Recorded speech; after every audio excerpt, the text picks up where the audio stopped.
Olá e seja bem-vindo ao canal F Fácil. Quem fala é Diogo e a gente hoje vai falar de mais um ativo. E o ativo de hoje é o RBR Properties.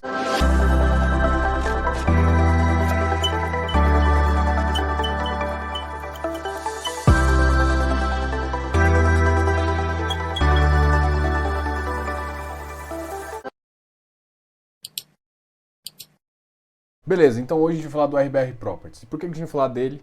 Porque ele é um ativo que ficou muito queridinho aí no mercado e começou a realmente pagar um preço muito interessante de yield, o que fez com que o preço dele no secundário subisse muito. Então o que a gente vai falar um pouquinho hoje? Qual que é a qualidade do ativo, por que esse ativo é um ativo diferenciado, mas também a gente vai falar o seguinte, vale a pena comprar no preço que ele está hoje? Tem ativos de qualidade? Sim. Como é que a gestão pensa? Também vamos falar aqui.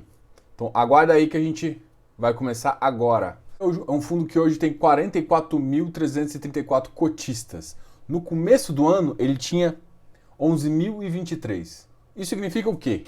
Que ele cresceu 302%. Será que esse crescimento é injusto?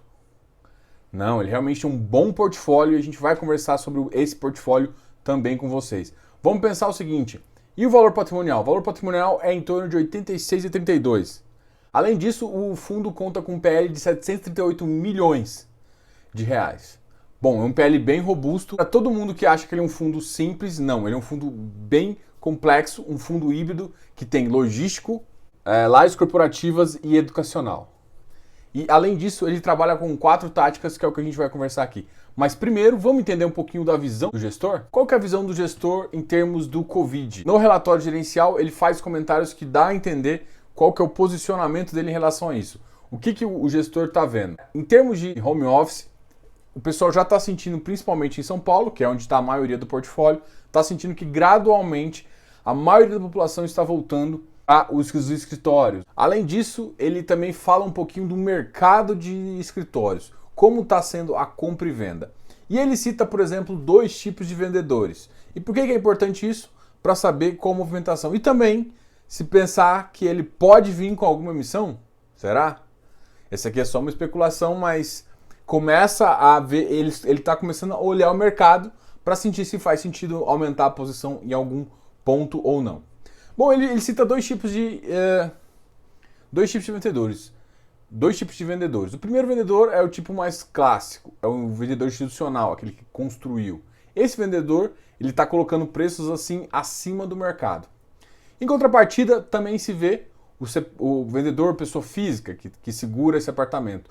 E esse vendedor está sofrendo um pouquinho com as vacâncias em São Paulo, o que normalmente gera oportunidades e vê ativos bons num preço muito mais barato. Então, o que isso mostra? Que o gestor está de olho no mercado, pensando em novas aquisições. Isso, para mim, mostra uma propensão a novas emissões. Se pensar nisso também, a gente consegue analisar que um dos principais fundos dele de logística, uma das principais posições desse fundo de logística, passou por uma emissão recentemente, uma emissão 476, mas já anunciou uma outra emissão. Não anunciou ainda o valor, não anunciou ainda as datas, mas já anunciou que tem interesse de fazer agora uma nova oferta. Ele também comentou as regiões que não devem sofrer. E essas regiões são Pinheiro, Paulista, o Condado, Faria Lima, JK, citou várias outras regiões que realmente a vacância tem ficado num nível muito baixo. O fundo hoje tem uma vacância física de 9% e uma vacância financeira, tá ok? Essa vacância financeira de 11% preocupa? Pelo visto, a maioria dos cotistas não. Esse crescimento de 302% em um ano, em menos de um ano, mostra que o fundo realmente teve uma mudança muito legal e o pessoal tem realmente gostado desse fundo. É muito interessante falar que na saída do Covid, o fundo tinha acabado de fazer uma captação, essa captação foi muito importante. E assim que ele faz a captação, acontece a crise. E o que o fundo decide? O fundo decide pegar parte do capital e quando atingisse determinados valores de preço, ele fazer uma alocação. E foi exatamente isso que o fundo fez. O fundo fez ótimas alocações, com um prazo muito curto, e ele tinha decidido, justamente em vez de fazer a compra do pipeline que estava em vista, devido ao Covid ele mudou. Isso fez com que o fundo inclusive anunciasse em outros relatórios passados que existiam tiers de 20% acima, então ele viu potenciais operações com TIR muito acima do mercado e com excelentes retornos. Isso fez com que o fundo tivesse uma boa posição e, inclusive, fizesse ganho de capital. E nesse relatório, ele também faz uma alusão à compra do FVBI, que foi para o PVBI e que gerou um lucro muito grande, tanto para o fundo quanto para vários cotistas desse mesmo fundo. Então, essa foi uma posição muito boa, gerando um time, inclusive, maior de 30%. Então, em geral, o fundo tomou boas decisões, inclusive sob grande pressão que foi o Covid. Então, essa visão do gestor em sempre gerar valor, e às vezes até uma visão de FOF, porque o RBR Properties é um fundo híbrido que acabou virando um FOF por um determinado tempo, justamente até o preço do mercado se ajustar. Enquanto isso, ele viu barganhas, o preço muito barato no mercado secundário e comprou. Esse é o tipo de gestão que você pode esperar da RBRR. Então, essa gestão deles fez com que o fundo realmente ficasse numa posição bem positiva e agora, nesse momento, ele está colhendo frutos disso. E esse fruto tem sido tão positivo que realmente o preço no secundário subiu. E subiu para 94, sendo que o valor patrimonial é de 87. E a gente ainda vive um momento bem estressante no mercado de escritórios. Então a minha pergunta aqui é, vale a pena? A minha resposta não é tão óbvia, mas não. Talvez seja óbvia, porque eu tenho falado que o fundo realmente é de boa qualidade, mas na minha visão, minha humilde visão, eu não gosto de pagar um prêmio muito alto, principalmente porque mesmo que essas regiões principais ainda tenham baixa vacância e tem uma linha de absorção líquida realmente diminuindo, mas no geral o mercado de escritórios não tem ido bem. Se não tem ido bem, faz sentido a gente pagar um prêmio? Em conversas com o Bruno Frantiulli e com o Ricardo Almendra, inclusive está aqui no nosso canal, dá uma olhada, eu acho que foi a minha primeira entrevista, hein?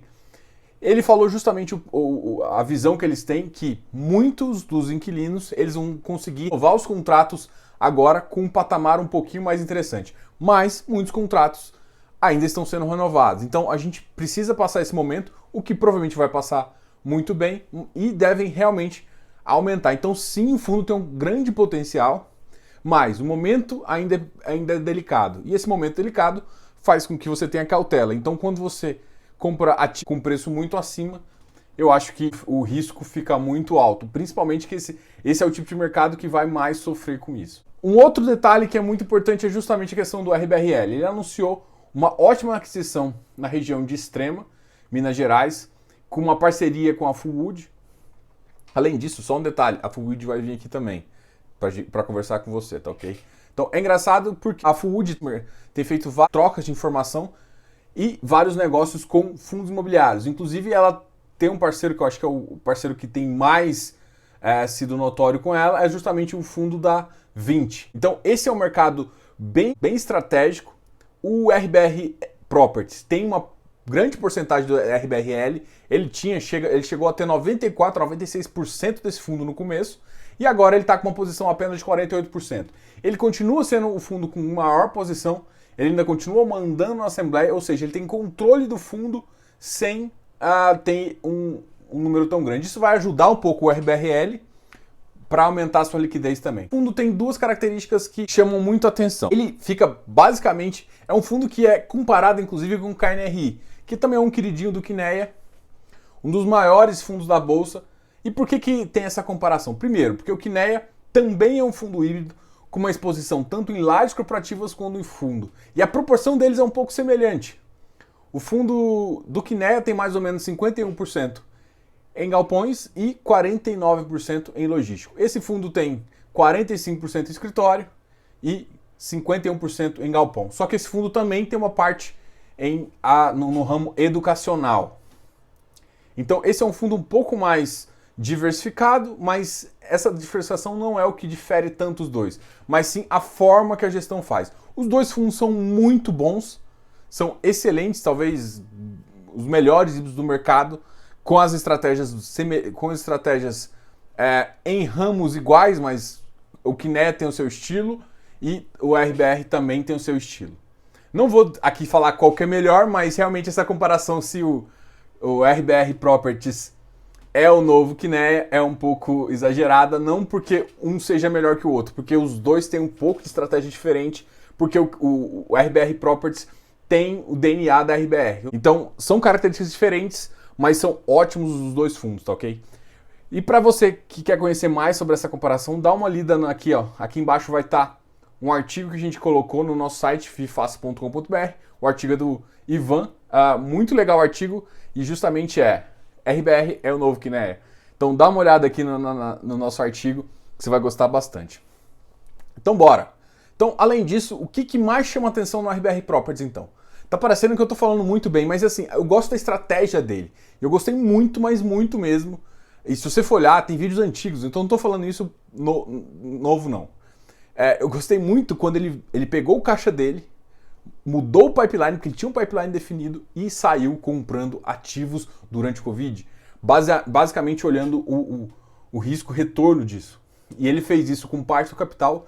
Para mim isso foi uma decisão corajosa e acabou sendo provando assertiva e que fez muito bem. Então esse tipo de DNA faz desse fundo um fundo diferenciado. Mas no preço que está, é uma decisão que você tem que tomar, mas a minha opinião eu já dei. Enfim, então além disso, só para terminar aqui, vamos falar então das 4 táticas desse fundo, justamente para você ter uma ideia de como é esse DNA, de como é esse fundo. E as 4 estratégias são uma estratégia core, com 15 ativos, inclusive um FI exclusivo, que é o RBRL, que a gente já comentou, inclusive passando por emissão e tudo mais. Além disso, além dessa estratégia core, que é basicamente os ativos físicos, ele tem mais 3 estratégias. Uma estratégia tática, que é justamente buscar arbitragem entre fundos imobiliários. Uma terceira estratégia, que é uma estratégia caixa, onde ele pode usar o CRI ou mesmo algum ativo de renda fixa para gerar um ganho ou para fazer um carrego maior para você gerar uma oportunidade futura, alguma coisa nesse sentido. E uma quarta estratégia, que é uma estratégia de 10%. Essa estratégia de 10% é sempre menor que 10%, é o máximo que ela pode atingir, e essa estratégia pode gerar mais ganhos, que mais ou menos é você entrar em ativos que você vai ter que desenvolver para dar ganhos futuros. Essa é uma estratégia muito legal e que essa estratégia tem se mostrado cada vez mais positiva e cada vez mais fundos têm adotado, principalmente fundos como o RBRL. O RBRL, inclusive, lançou isso como estratégia principal na última aquisição. Então é isso que você tem que esperar desse fundo RBR Properties. E aí, você tem na carteira? Fala aqui para mim o que você está achando desse fundo. Bom? Ruim? Se tem dúvida sobre TIR, fiz uma série de vídeos explicando bem detalhadamente o que é TIR, qual que é o conceito por trás e exatamente o que. Então seja membro se você quiser. Além disso, eu estou fazendo um mini curso. Esse mini curso custa apenas R$ 6,99, que é basicamente o membro Club One. Além disso, não está afim de fazer isso? Não tem problema. Se inscreva aqui no canal, dá um like nesse vídeo e a gente se vê no próximo vídeo. Grande abraço, Diogo, o canal FI Fácil.